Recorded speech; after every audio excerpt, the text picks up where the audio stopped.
Hey guys, I have a really fun video today. We're gonna talk about something a little crazy, little gross, very disrespectful, all that stuff. So before we get started, I just want to do throw a quick disclaimer out there saying that this video will be discussing human remains. It will be discussing the consumption of human remains, and there will be pictures of human remains in this video. So if that is not what you want to see, pick another video. Go watch my archaeologist reacting to Indiana Jones video. Go watch my how to pack for an archaeological dig video. Watch any other video but this one. If you want to hear about this really strange part of history and all this really crazy stuff like that, then stick around because things are gonna get interesting. So a while back on my Instagram stories, I shared this viral picture that had been going around about how we used to eat mummies, and that is why we don't have so many of them around anymore. For someone who studied Egyptology, this was sort of like a really funny thing to share because this was kind of a common knowledge thing. But then so many people started to respond to me and comment in disbelief and shock, and they had no idea what was going on. They were not understanding. They just could not believe that, which is, now that I think about it, understandable. So I figured that this is an amazing, weird story from history, and I'm gonna share it with you guys. So friends, saddle up and make yourself some ginger lemon tea if you have a queasy stomach, because this is gonna be a wild ride. I actually got some of my own tea right here. I'm just gonna drink it. Oh.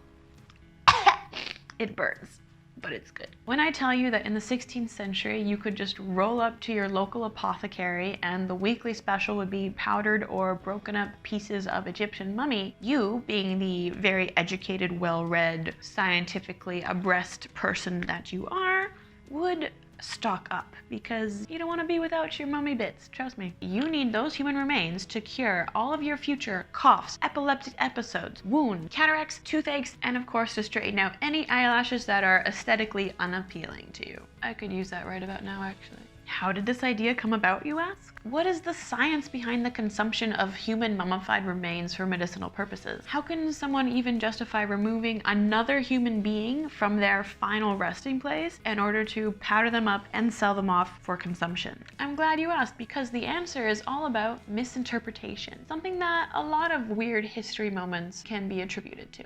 It all starts with this black, resinous, sticky substance that we call bitumen. In ancient times, natural bitumen, or otherwise known as asphalt, was used as an adhesive and waterproofing all the way back to the 5th millennium BCE.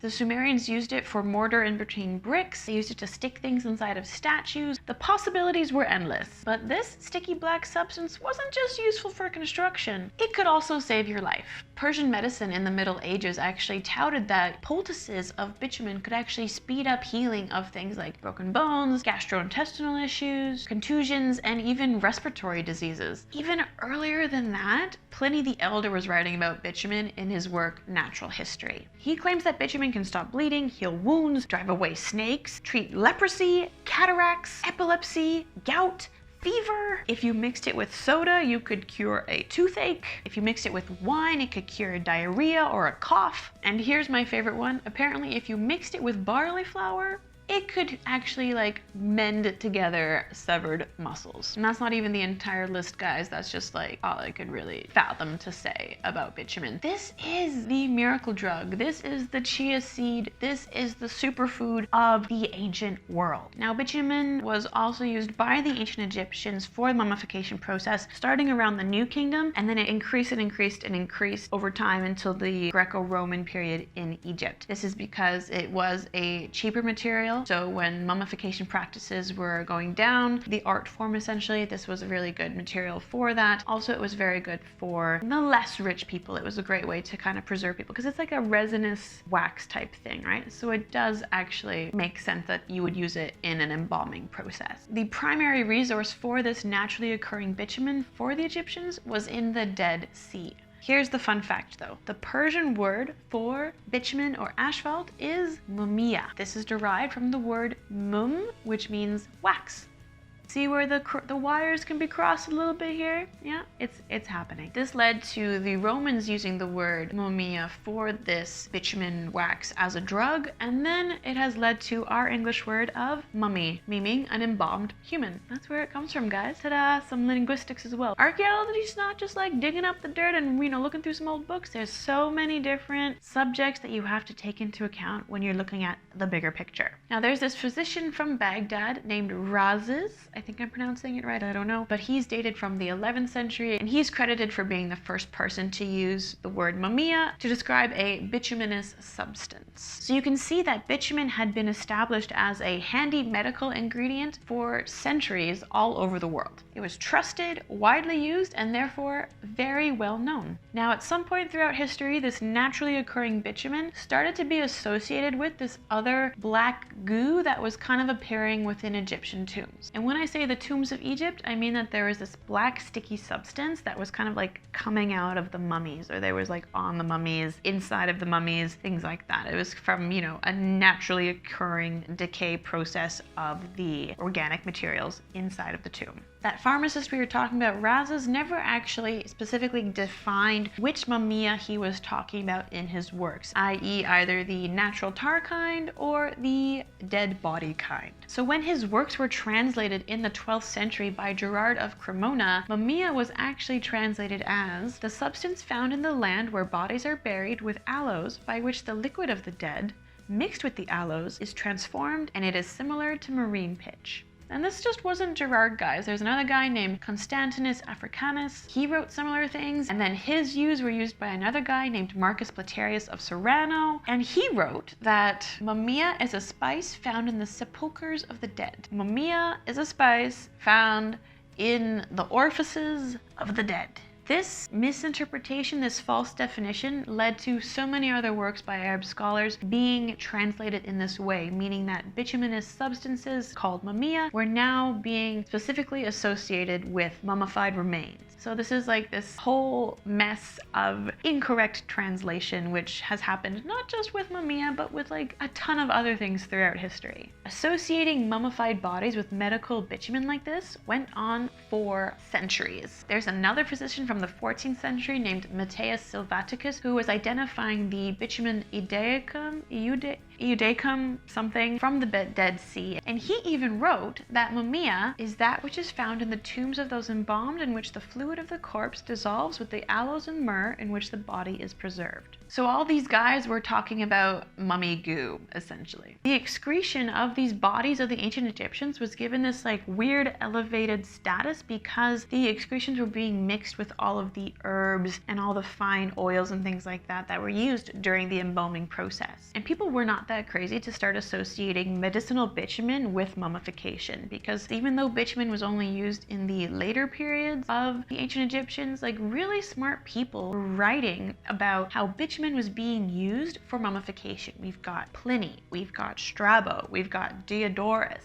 They were all writing saying that bitumen was being used for mummification. But if you read the works written by people who actually discussed the entire process of mummification, like the aforementioned Diodorus and Herodotus, they never actually mentioned bitumen being used in this process. So we don't really know what's going on there. But still, they're saying like it was used, but they weren't really saying how it was used. Or when they're describing the process, it doesn't actually say that they like went and got the bitumen and then put the bitumen on the body. So, primary sources, they're great, but they're not always the best. But looking at that, all of these people that were writing about bitumen and mummification were authoritative figures. They were well-respected people in academia, in society. So if you read their writings, if they wrote that down, you would pretty much assume that it was correct, that it was real scientific fact. Plato says jump, you say how high. He is the Oprah of ancient Greeks. Diodorus is like the Beyonce, and Strabo, he can be, I don't know, someone else. Put it in the comments below. A lot of mummies as well, when you find them, they're very dark in color, they're very black, they can be sort of kind of waxy. So it does kind of add strength to this argument that bitumen was being used during the process of mummification and that bitumen could be found in these mummies. It also strengthened that it could be used medicinally in replacement of this natural bitumen that was getting a little bit more difficult to find. So it was like a cheap, the knockoff So yeah, dead mummies were like the knockoff Louis Vuitton of naturally occurring bitumen. People from back in the day really bother me sometimes.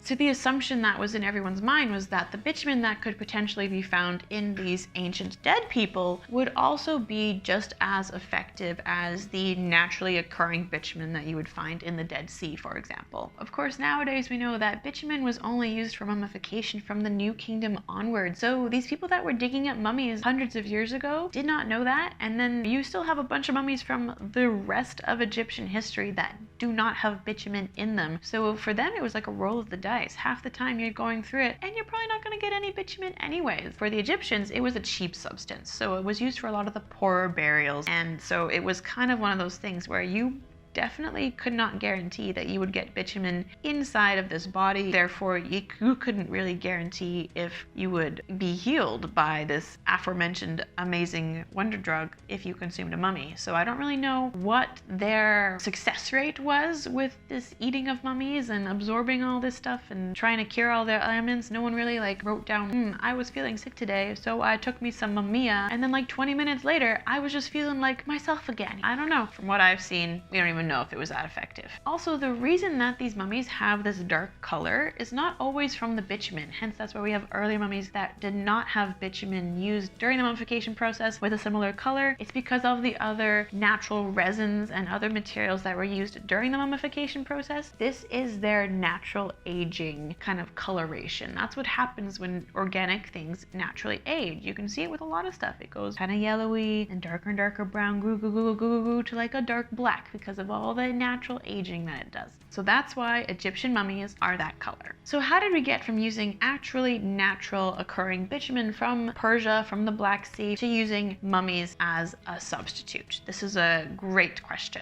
It's pretty much economics. It's supply-demand type thing. During the Crusades, all of these European soldiers were over in the Arab world. They heard about Mummia from these people when they were abroad, and they brought this knowledge back. This amazing, cure-all drug that was out there somewhere. And the demand in the 12th century just like shot up. But guess what? Supply from the Dead Sea, from Persia to Europe, very limited. So they had to find a substitute. And that means they turned to the tombs in Egypt because of all of these writings, because of all these translations of the drug Mummia, the word Mummia being used for mummified remains, the black goo in the sepulchres of Egyptian mummies. And those were a little bit easier to get a hold of. So that's how the market kind of blew up with this trade and consumption of human remains. You go to the street, you buy a mummy, literally on the street. People were digging up mummies to sell on the street, and you then get your bitumen substitute, essentially. This lasted all the way through the medieval period into the Renaissance, and I don't even know if I want to tell you how long you could get bitumen, like how recently you could still buy bitumen in Europe. But I will, it's coming, don't worry, just keep watching. So mummy bitumen was like oddly affordable. There was another physician from Baghdad who actually was claiming like, yeah, you find the big clumps of bitumen in the heads and in the bellies of the mummies, and you can buy them on the streets in Cairo for a very affordable rate. We have accounts of people going into the desert, digging, finding mummies just for this, like pulling them out. We have Europeans coming, writing about it because they're in the tourism for looking to see where bitumen came from. They were just seeing what was going on. It was crazy. The same physician was like, this bitumen is so impregnated into the bones of these mummies that yeah, you can use them too. It's zero waste, I guess, at least.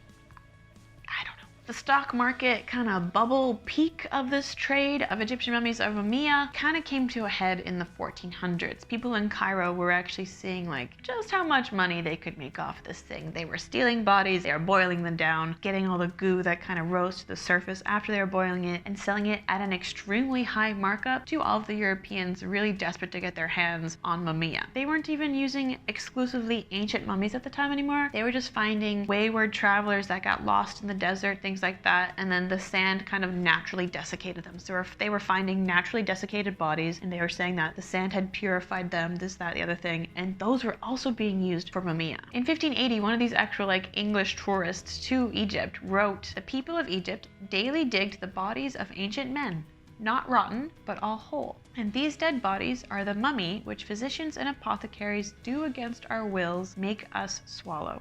The funny thing is, the exportation of mummies was actually forbidden at this time, so this was a super black market operation even from the get-go. Where there's a will, there's a way, and hundreds and thousands of pounds of mummified human remains from Egypt were making their way over to Europe. And then you could just go, as a normal person, just go up to your local apothecary or pharmacy and just pick it off the shelf. Of course it was such a big deal in Europe because it was being touted as this like miracle wonder drug. So of course, when, you know, medical education and stuff and medicinal advances are not that big yet, if something is saying that it can cure everything that you have and everything that you will have, people are going to go crazy for it. They're going to want it. They're going to go after it, and they're going to create that demand, and they will pay whatever they need to. So we're calling the Egyptian mummy Mummia the knockoff of the natural bitumen Mummia. Well, guess what? There's now a knockoff to the knockoff because the demand was so high. They were making fake mummies. They weren't even coming from Egypt anymore or anywhere around there. They were coming from Europe. People were using the bodies of dead slaves, people that had been hanged, criminals, just random half-rotting bodies that they were finding on the streets. They were embalming them really haphazardly with like just really cheap asphalt, and then they were making it into mummia. These were like pharmacists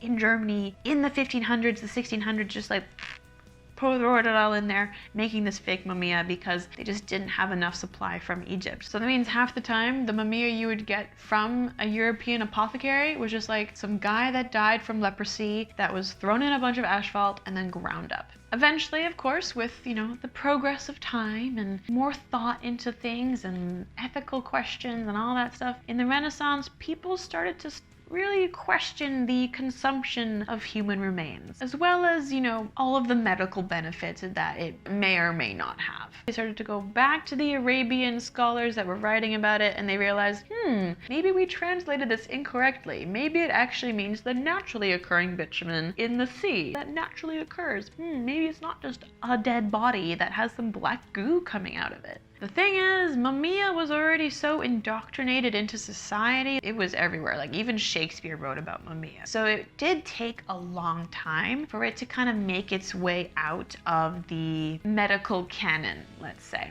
There was finally a significant decline in the 18th centuries when people started to really question like, I don't think this is working on me. And then a lot of, you know, medical opinion was turning against the subject because there were other medical advances that realized like, hey, that doesn't work. But you know what does work? This drug, this thing. That being said, it was still widely consumed, and you could actually get Mummia up until 1924. You could still buy it from a pharmaceutical company in Germany called Firma E MERCK, and it was about 12 gold marks for a kilogram. That's how recently it was when we decided to like stop selling the human remains for medical consumption. So there you go, guys. That's a really fun, weird part of history that is kind of morbid, gross, and unethical, and horrible with the treatment of human remains, and I really hope that in 1,000 years no one grinds up my bones and eats them. It wasn't just mummies. There's a whole thing, I might do a whole series actually on it, about like what people used to do with human remains, like really weird stuff and